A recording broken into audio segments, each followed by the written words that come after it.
Texas, 1881. The late-season sun baked the dust into the wooden bones of the market town.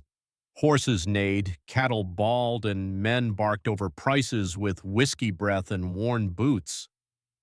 The last livestock auction of autumn was winding down, but a crowd still lingered near a corral gate where a bay mare stood trembling, ribs sharp under her hide, flanks striped with dried blood. Silas Carrion adjusted his hat against the glare, silent as ever. At 35, he was a man shaped by land and silence. He rarely came to town unless it was for supplies or horses. He had spotted the mare earlier that morning and circled back now as the bidding thinned. His boot heels thudded against packed clay as he approached. That was when he noticed her. A girl no more than 19 stood just behind the corral, hair matted to her face and her dress torn at the hem. Her bare feet were choked with dust. She did not speak, nor did she cry. Her eyes wandered, unfocused, as if following something no one else could see. Standing beside her was a man with a bottle in one hand and a rope in the other. The rope was tied not to an animal, but to her wrist. "Got a dumb one here," the drunk hollered to no one in particular. "Came out of my first wife, I think. She don't talk, don't hear neither, but she cleans, cooks, and don't sass. Cheap." A few men chuckled darkly and one spat on the ground. Silas turned away. He did not want this. He had come for a horse. But then he felt it. Not a voice, not a cry, just a glance. The girl was watching him. There was no desperation in her face, no pleading in her body. It was just a look, clear, still, and fixed on his face. In that look was something he had not seen in a long time. Understanding, or maybe a mirror of his own aloneness. The drunk stumbled closer. "You got coin. Want the horse? She comes with it. I ain't dragging her back. She's not worth the dust on her toes." Silas hesitated. The mare pawed at the ground, blowing froth through her nostrils. The girl's gaze did not move. He turned back and looked the drunk in the eye. "I'll take both." The laughter from the nearby men was instant and crude. "You buying livestock or starting a harem, Silas?" one called out. Silas did not answer. He counted coins into the man's hand. Enough for a horse, but not enough for a soul. The man yanked the rope toward him, but the girl flinched, stepping behind Silas instinctively. "She's yours now," the drunk slurred. "Don't say I didn't warn you. Ain't worth feeding." Silas untied the rope and tossed it back. He guided the mare out of the pen, the girl walking behind with soft, deliberate steps. She held nothing but the thin shawl draped over her shoulders. When they reached his wagon, she stopped and waited, still silent. He opened the back and motioned for her to climb in. She did, folding herself into the corner like someone used to being invisible. As he climbed up to the driver's bench, he felt the faintest tug on his coat. He looked down to see her small, calloused fingers had brushed his sleeve just once. She did not look at him now. Her gaze rested on the distant hills. But in that single touch, he felt it. She had not thanked him or begged, but she had chosen in that moment to trust him. Silas Carrion spoke more with horses than men, living alone on 200 acres of red Texas clay with fences for company and scars he never named. Now he was with a girl who could not hear, a girl who might understand more than anyone had ever guessed. He snapped the reins and the wagon creaked forward, wheels crunching over the hardpan road out of town. Behind him, the girl sat curled beneath a blanket, her face turned to the wind. She never looked back, and neither did he. The wagon rolled through dusk and dust, winding between low hills and scattered mesquite until the fields widened and the sky opened into Texas emptiness. Silas's ranch wasn't much to look at, just a main house with a slanted roof, a few outbuildings, and a long stretch of prairie where cattle grazed under the open sky. But it was quiet and clean, and for a man like him, it had always been enough until now.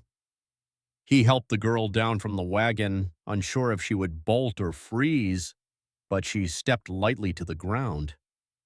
Her eyes swept the land, not frightened but watchful, as if cataloging everything without asking permission. Inside the kitchen, Silas stoked the fire and pointed to the kettle. She nodded and moved toward it without hesitation, finding the tin cups and ladle like someone who had always belonged near fire and hunger. Still, she hadn't made a sound. After supper, he handed her a piece of chalk from the cabinet and tapped the wooden doorframe beside the table. "Name," he said slowly. She looked at him for a long moment, then crouched beside the frame. With careful fingers, she scrawled a single name in soft, slanted letters, Emmeline. He read it once, then twice. "Emmeline," he repeated out loud, testing how it tasted on the air. She gave no smile, but she turned and walked away into the darkened barn. The next morning, Silas found her in the stable, crouched beside the same beaten-down mare. The horse had barely eaten since the auction, its back legs swollen from old strain. Emmeline ran a damp cloth down the mare's flank, whispering with her hands, not words or signs, but the careful rhythm of someone who listened with her palms and her breath. Silas stood at the barn door, arms crossed. He had seen seasoned ranch hands get kicked for less, but the mare stayed still, shuddering only slightly, and let the girl wrap its leg with quiet patience. Maybe she couldn't hear, but she sure as hell understood. That day, Silas gave her simple chores: wash the floorboards, boil water, clean the tack room.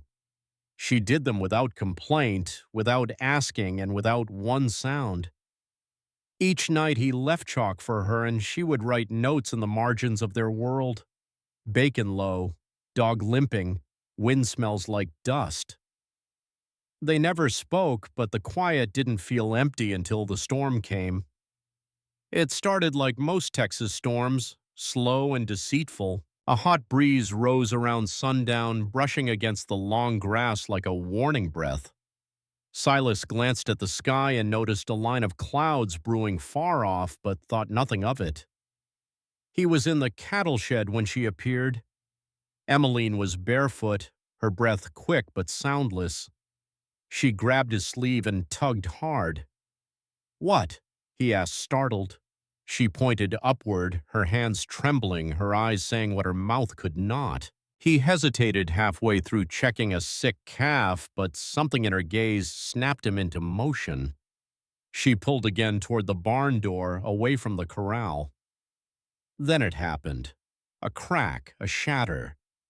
The world split in two as a bolt of lightning dropped from the heaven, striking the tree that loomed just behind the cattle shed. The blast shook the earth beneath them. Sparks flew. The tree burst into flame and collapsed with a moan that sounded like the sky weeping.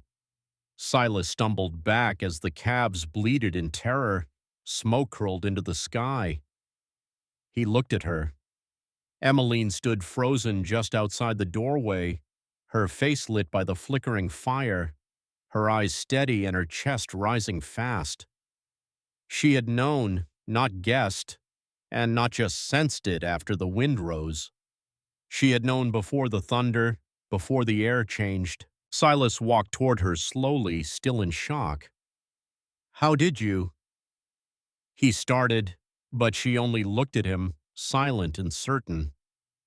That night, after the fire was doused and the animals calmed, he sat beside her at the kitchen table.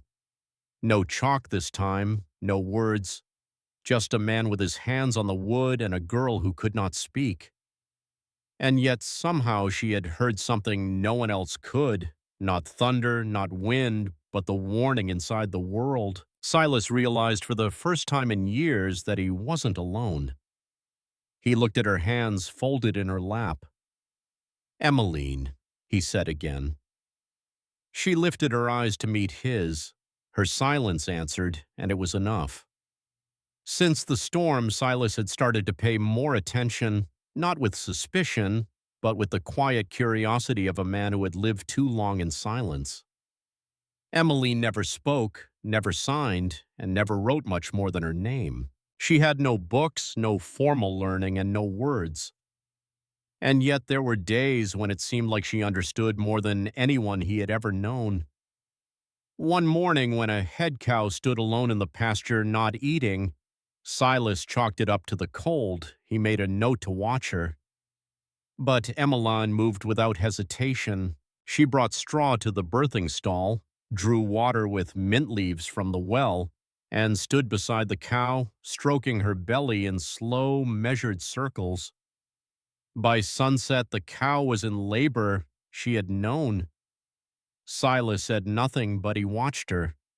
That night, he could not sleep. The next day, he came back from town with tension in his shoulders, the weight of old history heavy on his back. The sheriff had spoken in half-truths and warnings about claims on the land, whispers that his father had taken more than was rightfully his during the war. Bloodshed, relocation, and guilt. None of it was new, but it never stopped stinging. He did not speak a word of it to Emmeline, but when he sat on the front step staring out into the falling dusk, she came and stood beside him. She simply placed her hand on his shoulder, light as a breeze and steady as breath. After a long moment, Silas muttered, "How did you know that I feel shame over this land? Shame about what my father did to keep it?" Emmeline's dark eyes searched his. Then slowly she lifted her hand and placed it on his chest, right over his heart. After that, she turned and walked toward the old oak tree where his father's grave rested silent under the Texas sky. She had never read the stone, never asked questions, and yet she knew. At night, Silas tossed in bed, sweating through a dream of cannon fire and scorched hills. His father's voice came through the smoke, rough and trembling. "I gave you the land, Silas, and I gave you the blood on it." Silas woke with a start, his breath loud in the stillness, and then he saw her. Emmeline sat in a chair by the hearth. She had lit a single candle. In the flickering light, her profile looked carved from shadow and grace. On the table beside the candle was a blue handkerchief, faded and trimmed with hand-stitched lace, his mother's. Silas had not seen it in 10 years. It had been locked away in a cedar chest that no one else touched. He sat up. "How?" Emmeline didn't look at him. She rose without a sound and walked to the door. She didn't need to explain. She had heard something no one else could. Not words or memories, but pain, grief, and the silent weight of guilt pressed between his ribs. It was the aching sound of a man's heart breaking when he was too proud to let it be heard. In her quiet, she answered, she heard, and for the first time in Silas's life, he feared not for his land, nor his legacy, nor even his soul. He feared losing the one person who knew what he felt before he ever said a word. The first whispers came from the blacksmith's wife. "She stares too long at the cattle," the woman said, her voice low but sharp as wire, like she knows which one will fall next. By the end of the week, it was the preacher's son who added more wood to the fire. "She touched our goat," he told a circle of curious ears. "And 2 days later it gave birth too early. That ain't natural." No one had ever heard Emmeline speak, and the fewer words she gave, the more the town seemed eager to fill the silence with fear. At the general store, a woman pulled her child behind her when Emmeline walked by, even though she only came to fetch flour. At the post office, someone spat near her feet. Most days she kept her head down. She never flinched, but Silas saw the way her fingers curled tighter around the basket in her arms, and how her footsteps became quieter as if trying to disappear. He did not speak of it to her, and she never asked why the world could not stand to see quiet kindness. But one afternoon, when a ranch hand's boy came down with a burning fever, red-faced and seizing in his sleep, it was not the doctor who came. It was Emmeline. She moved softly into the barn where the child lay. She did not ask permission. She merely knelt beside the cot, placed a hand on the boy's chest, then his forehead, and closed her eyes. When she opened them again, she walked outside, cut 3 types of herbs from Silas's drying wall, lavender, feverfew, and rabbit tobacco, and returned with a hot cloth. The boy drank the steeped leaves in silence. By sunrise, he was sitting up, hungry again. His mother wept and held Emmeline's hand with trembling thanks. But the next day she could be heard whispering at the well. She did not ask what the boy's symptoms were. How did she know? The fear was no longer quiet.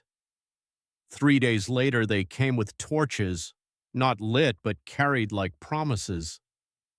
8 men and women stood at the gate of Silas's ranch. The oldest among them, Mr. Withers, stepped forward. "We want her gone," he said. "That girl hears things she ought not." Silas stood in the barn's doorway, arms folded across his chest. He had not shaved in days, and his face was hard as the timber framing behind him. "She's mute," he said. "That ain't the same as deaf," Withers snapped. "She sees what's coming before the sky even shifts. She talks to animals like they talk back. A steer of mine dropped dead last week, and she was the only one who touched it. I think she's cursed, period." A murmur rippled through the crowd.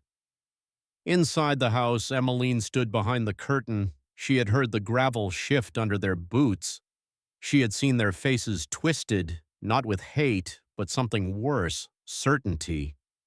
She moved to open the door, but Silas held up a hand. He stepped forward, boots sinking slightly in the thawing mud, and faced them squarely. "She saved a child's life." "Maybe she's the one who gave him the fever in the first place," a woman spat. Silas didn't raise his voice. He didn't have to. "She is the only person I know who listens," he said. "Not with ears, but with her hands, with her breath, with her whole damn soul. I have lived 35 years, and I can count on one hand the number of people who truly heard me. Not just my words, but my silences, my regrets, my grief. And she did it without saying a single thing." He turned slightly, his eyes sweeping over them. "You want to run someone off for being different, for seeing the world you're too afraid to face? Fine. But you'll have to go through me." Withers opened his mouth, then closed it. No one moved. Slowly, the crowd dispersed, torches unused. That night, the ranch was silent except for the wind. Inside, Emmeline placed a pot of warm cider on the fire, then moved beside Silas at the table. She did not sign, did not write, and did not even look at him. But after a moment, she reached out and rested her fingers on his hand. It was not thanks, it was recognition. He turned his palm upward, curled his fingers gently around hers, and together in the stillness they listened to the crackle of the wood, the hush of the night, and the bond growing between two souls that never needed words to speak. The first snowfall of December came quiet and slow. Emmeline stood by the window, her fingers threading a needle through scraps of old fabric, leather patches, wool cuffs, and the lining from an old coat Silas no longer wore. She was making a cloak not for herself, but for him. She did not need to hear the wind to know the cold was coming. Silas watched her from the barn door. She moved with purpose, every motion deliberate. She had no words, but in the weeks since he had chosen to keep her there, his world had found a rhythm again. She brewed coffee every morning, lined the chicken coop with pine needles, and brushed the horses in slow circles. She trained the yearlings using gestures no cowboy had ever thought to try. He had never seen animals respond that way to someone. She would stand still just long enough for a skittish foal to inch closer, then she'd raise a single hand, slow and open, and wait. And somehow they always listened. The silence around the ranch no longer felt like loneliness. One late afternoon, Silas rode out toward the ridge to check the fences before a storm. The light had just begun to dim when his horse startled at a loose rock and reared. He was thrown hard, landing shoulder first on the frozen earth. The breath rushed from his chest. For a moment he could feel nothing but the throbbing pain where his arm struck a root. He staggered to his feet, bleeding from the elbow. The sky was deepening fast. He wrapped a cloth around the wound and tried to walk, but each step sent sharp pain through his ribs. When he stumbled into the yard, Emmeline burst from the cabin before he could knock. She had felt it, or perhaps she had just known, one of those uncanny instincts of hers. She helped him inside, sat him down by the hearth, and peeled the cloth from his wound with gentle fingers. She brought water, cleaned the gash, and pressed a poultice of yarrow and pine sap against it. He watched her. "You always know," he whispered. She met his eyes, then lifted his hand to her face and pressed her lips soft and warm against the edge of the wound.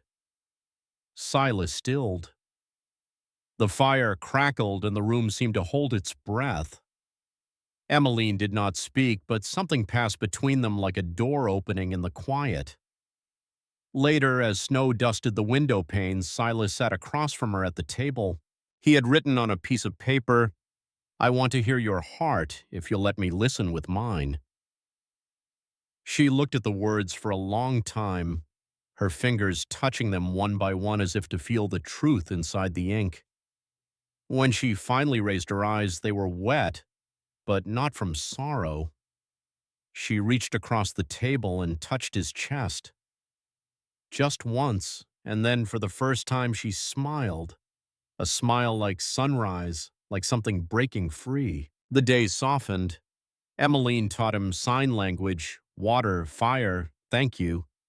Her fingers moved like branches in the wind. He taught her to ride. The first time she clung to the horn, but he walked beside her, speaking low even though she could not hear. She moved with the horse anyway, sensing its rhythm through her bones. They shared meals in silence by the fire. They did not need words. Their glances said more than language could. He noticed things. She smiled when birds gathered at dusk. She flinched at sudden pops in the fire. One night he spelled a sentence in shaky signs. "You make this place full."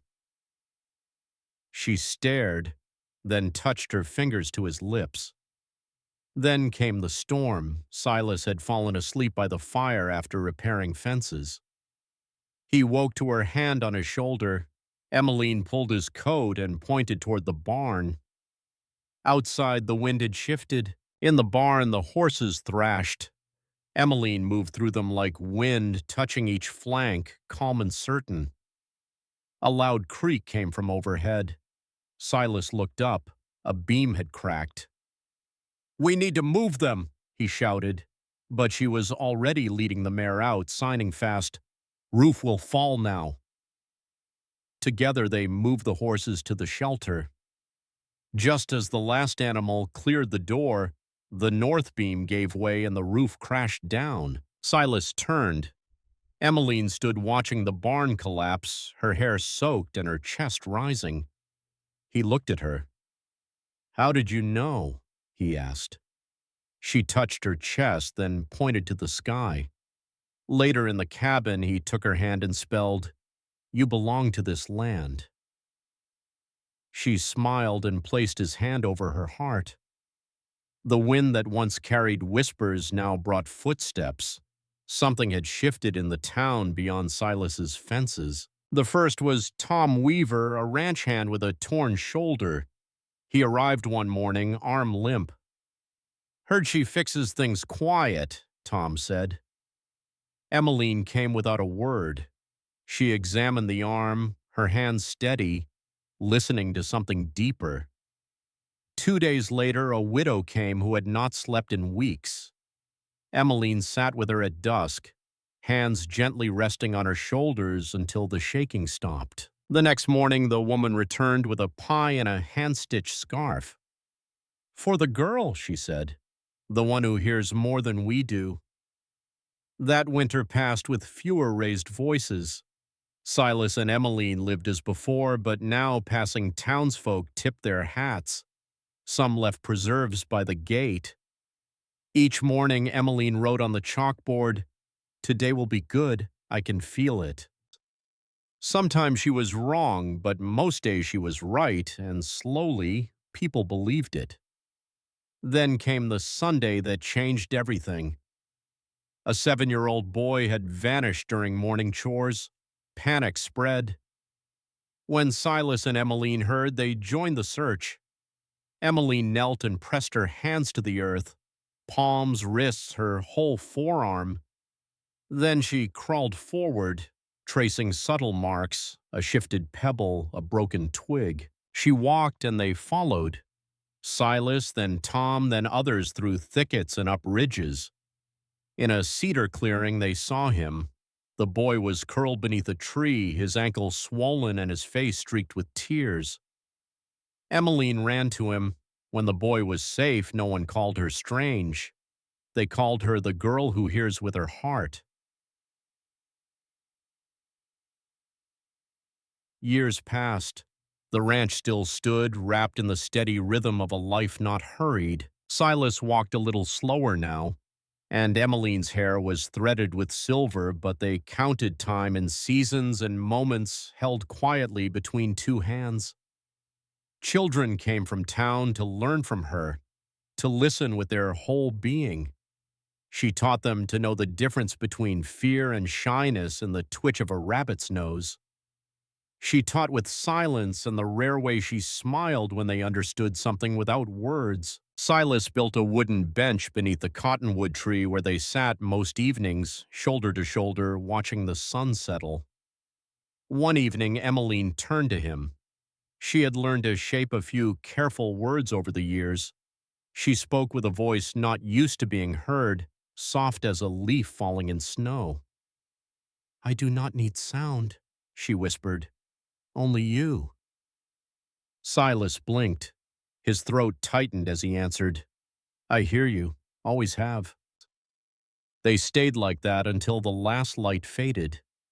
The next morning, Emmeline wrote on the wooden slate, "The day will be kind, I feel it." No one asked how she knew, they just believed her.